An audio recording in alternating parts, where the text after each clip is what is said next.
What is going on, PreCalc class? Okay, back with a nighttime edition here. This is part 2 of 8.2, and we're looking at a little bit of matrix multiplication at this point.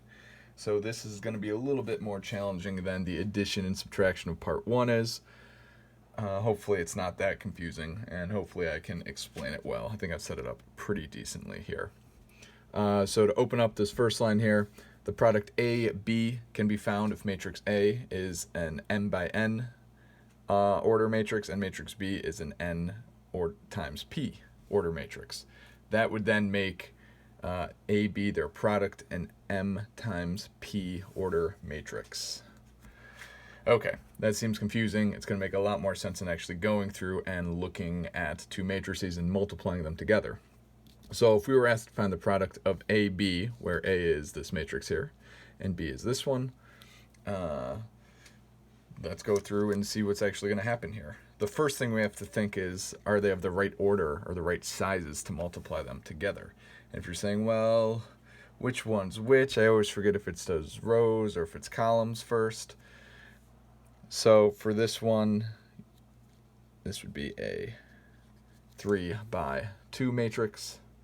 And this one would be a 2 by 2. It's a little square matrix because they're the same size. And the big deal in checking to know if you can multiply these together, notice it's that the first one, that n, would have to be the same as this one here.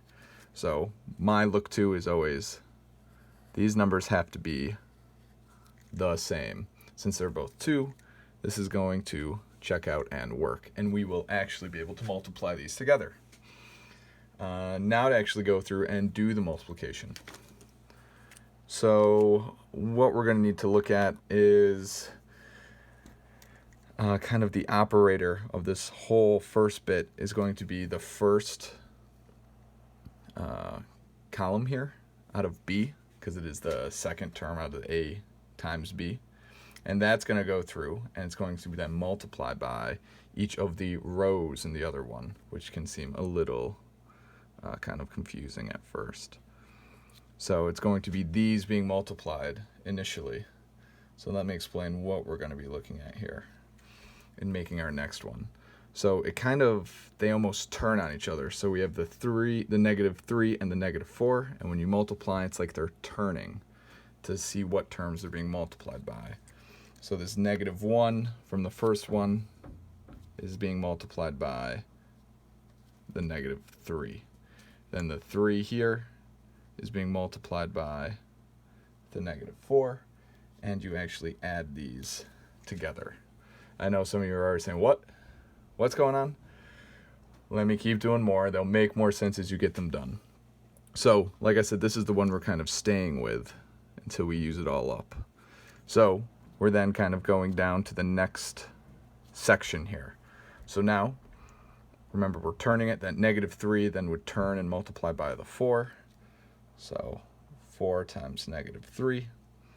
We would add that to, these are now being multiplied, the negative 2 and the negative 4. So it's gone through, hit the first row, the second row, now to hit the final one.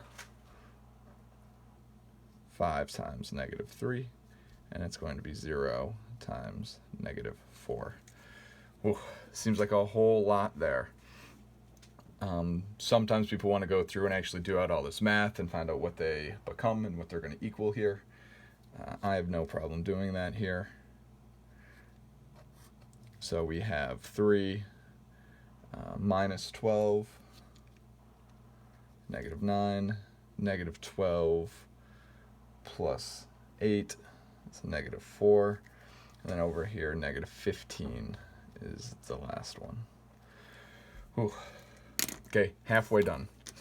So we've gone through and we've stayed with this one so far, the first column of B, and it's gone through and multiplied by every term.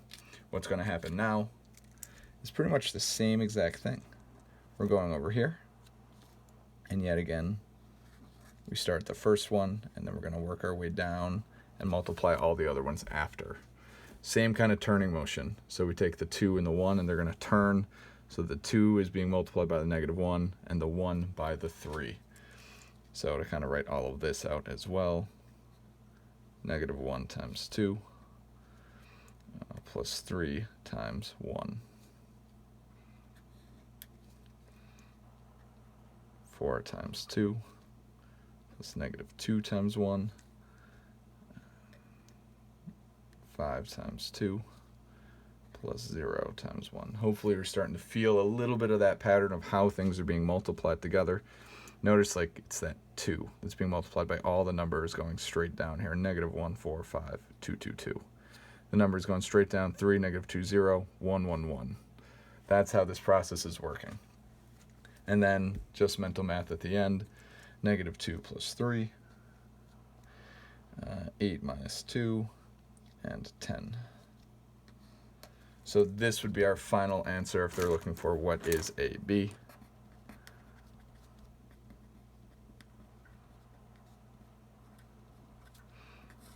And notice what the order of this matrix is. This is a 3 by 2, which if you're wondering why is that, it's always going to be what the outside numbers left over are from up above. So since 3 was the first one and 2 was the last one, your answer should be a 3 by 2. Kind of a nice check there. Okay, about 6 minutes in and we've gone through one question. You must feel like this is going to be miserable. It gets a little quicker, and I'm going to start doing a little bit more of it kind of, I don't know, mentally, I guess. Okay, we're looking here. Let's go through and look at this first one. First thing we got to check, can we actually multiply these together? We have a 2 by 3 and a 3 by 3. Notice those middle 3's are the same, so yes we can, and we should end up with a 2 by 3 as our answer, which is going to be looking like that first one. Let's go through and actually do some of this out. So remember the first column we're going to hit is this one. And so let's try to do some of this mentally. Negative 2 times 1, that's a negative 2. 1 times 0 is nothing. 3 times negative 1, so minus 3. Okay, it's moving on down. Negative 2 times 2, negative 4. 1 times negative 1, and negative 2 times negative 1 is a plus 2. Okay. Let's go over here. Zeros are always nice, so we just have 4 plus 3, and then we have 8 minus 2, because the 0 in the center, we don't even have to look at that. So that goes a little bit quicker. Last one here. We have a 2 and then a minus 3. Then we have a 4 and a plus 2. And so the final answer for all of this is negative 5, negative 3, 7, 6, negative 1, 6.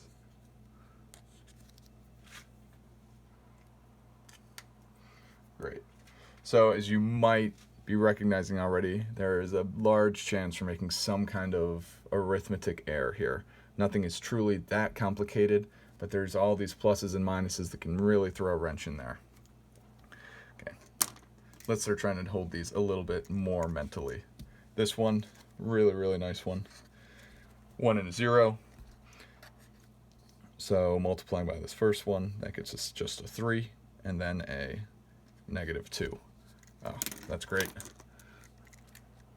Next one we're looking at, oh, the zeros, those are going to go away. So it's just the 1's multiplying here, and we're left with a 4 and a 5. So that one went pretty quickly, not bad at all. Next one, and I guess I should have said this for the last one, but it works here too. Notice it's a 2 by 2 and a 2 by 2. These 2's in the middle, so everything is good. Let's try doing all of this mentally now, because we don't have the zeros either. Negative 1 plus 2 is what that's going to be. So that's a 1. And then we have negative 1 plus 1. That's a 0. Moving on to the next one. we have 2 minus 2, that's a 0, and then 2 minus 1. So we're left with this little matrix here. Okay. Let's start looking at weirder shaped ones. You may be thinking, well, can we do this one? This is going to be a 1 by 3, and this is a 3 by 1. 3's are both there. That's good. And that's saying it should end up with a 1 by 1. And I don't know if we've drawn out these explicitly yet. But what this is going to be is 2 times 1, negative 2, what do we got, times negative 1. We're adding these. And then negative 3 times 1. So we have really 3, 2, and negative 3. Did I do that right? Did I write the question down right? Because I think I messed something up. Yeah, help if I knew 2 times 1 is 2. Great, so we're just left with 1 here. So it's a 1 by 1 matrix of just a 1 in there.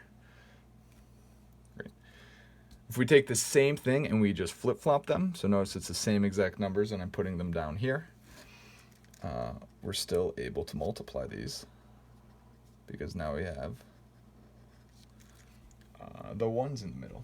However, notice the shape is going to be very different. It's going to be a 3 by 3, even if it's just these two little guys here. How it's going to work is you just take the first one and multiply it down. So this is just 2, negative 1, 1, because you're multiplying by 1. Now if we multiply by negative 2, negative 4, 2, negative 2, and then you take the 3 and you're multiplying that down, the negative 3, negative 6, 3, negative 3. And that's going to be our 3 by 3 there. And the last one here, looking at this, this is just an example of it's the top one I took, but I flip-flopped them. This is a 3 by 3, and this is a 2 by 3. So notice those numbers, 3 and 2, no good. We cannot actually multiply these. So a big takeaway here from especially this one and these two right here is that if you have two matrices, AB does not just naturally equal BA. That is not true always. There are instances where it happens, but those are the exception. It is not a guarantee. Just these, look at the size differences alone. And that's just by flip-flopping. One, it was impossible. One, it can happen up at the top. So they're not necessarily reversible like other multiplication that we think of is. Now, a whole big list of rules for these things. So some properties. So kind of like we did last time with adding and subtracting. Let's let A, B, and C be different matrices that can all multiply together. So let's say they're all square, like little 2 by 2s. And let C be a scalar, so just some number. So A times whatever the product of B times C is always going to be the same as A times B, that product, multiplied by C. Notice the ordering is important. You can't just all of a sudden flip C over here because like we said on the last page, it's not always true. It has to be in that distinct order going through. That's associative. Distributive is going to work here. If you have them added inside, you can distribute that A matrix to each one, and that is still going to hold and be true. Same thing if the matrix was at the end. So if you had the addition and then that C at the end, you can distribute this way as well. And then the last one for the scalar, if you're multiplying two matrices and then want to multiply some scalar number by it, it doesn't matter when you multiply that scalar. You can even go inside to that one, and that will all be the same by the associative as well. So big rules, just to write them down, but hopefully they're going to be relatively intuitive as we continue on with this. And the last thing to describe is an identity. So we think of identities in normal multiplication. It's what number do you multiply by something to keep it the same exact number? And that would be, well, what do you multiply by 5 to make it still 5? Or do you multiply by -7 to still make it -7? And everyone's like, yeah, you're wasting our time here. It's 1. We all get it. So there has to be some equivalent thing in matrices. And so the identity matrix has to be a square matrix, and it needs to be, so n by n, and it has to have ones on the main diagonal and zeros everywhere else, and that's called an identity matrix of order n. So to give us some examples of a 1 by 1 matrix, it's just the number 1. That's kind of what we do for our normal multiplication, is we just multiply things by 1, and it keeps it the same. As we get a little bigger, 2 by 2, notice the ones are on the diagonal. 3 by 3, the ones are on the diagonal going down, zeros everywhere else, and this can get increasingly larger, all the way up to whatever order n you'd like it to be. Let's mess around with these and see kind of if this does work out. So if I have some A and an identity matrix for that, it always has to be the same size. You can't just say I is going to be all of a sudden a size bigger, and they don't multiply. It's always going to be the same square size. Let's find A times I and I times A and see what we're going to get here.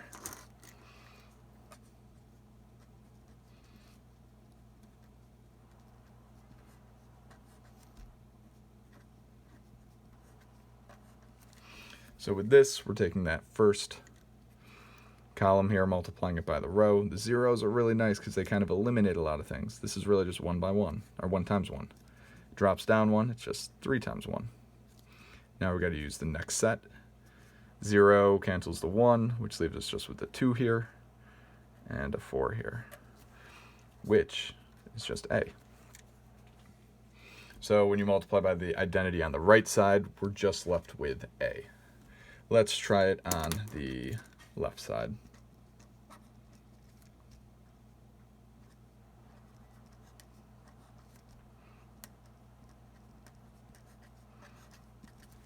Going through, these zeros are still nice. The 1 turns over to the 1, the 0, and the 3, leaving us with just a 1 here. 1 goes with 0, 3 here, and you might be getting the picture here. Oh yeah, it's the same thing. So I said before, it is not always going to work when you can cross them, but if you have an identity, that will always work. This is true all of the time for an identity. And remember, they have to be square. So if you have like a 2 by 3 matrix, there's no identity for it. It's just not a thing. Okay, almost done here. This one is just bringing up, well, what are matrices even used for? This seems to be just kind of random math, like where is this multiplication coming from? It seems almost like nonsense. It comes out of nowhere, and those are good questions to be asking right now. And so to tie this back to chapter 7 stuff, specifically, we can use these for systems of linear equations. So think if you have some variable, and normally we have like an x, a y, and a z. Here we just label it in matrix world, x1, x2, x3. So a bunch of numbers and these, and it equals some other number at the end. We're trying to go through and solve it. We can rewrite all this as the coefficients in front, like this. These variables as an x. Notice they go down, and this allows us to think if we were to multiply them, they kind of turn into it, if that makes sense. Right, it's that same turning motion we've had all throughout this lesson so far. And these are all going to equal some strand of B. So we can call this matrix A. The unknowns we can call X. And then the numbers at the end are typically just B. And so we can write this equation out as A times X equals B. And normally if we were solving this in algebra, we'd say, well, we just divide over the A. But division in matrices isn't really a thing. There is a process in order to solve this, and it's a process we actually already know. So we're going to go through and show that in an example here. So we have some system of linear equations right here, and we want to solve this using some matrix notation. So the best way to go through this is let's write it as a matrix right now. So what we're going to have here is 1, -2, 1, 0, 1, 2, and then 2, 3, -2. x1, x2, x3, those are unknowns. Notice they're going down still. And this equals a -4, 4, and 2. And you could think of this as our ax equals b. Now the way to write these in order for us to solve this successfully is going to be what we've actually already done before.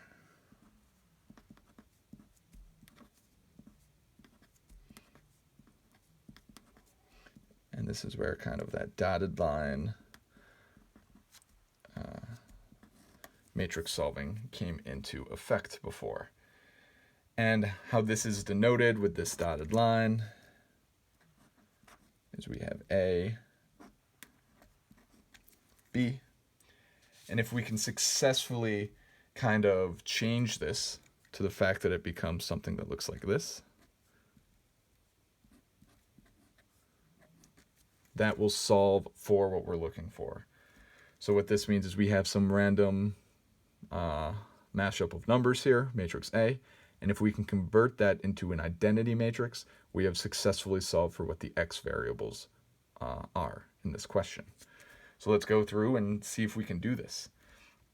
And let's use, remember it's called, Gaussian Jordan elimination method here.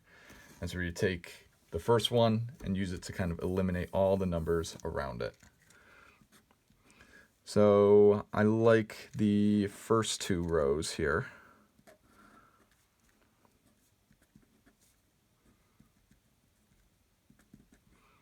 These are great. It's this next one that's an issue.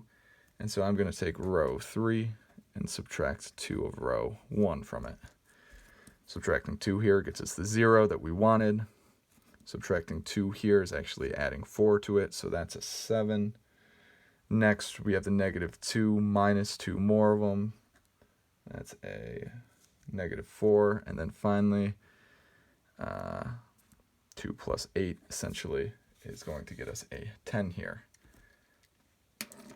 Great, so now we have exactly what we wanted here with the 1 and the zeros. Next, we would like another 1 on the diagonal, which luckily we have. Now we can use this to alter the rows above it and below it to make those zeros as well. So I like that middle one here, so I'm going to reprint that.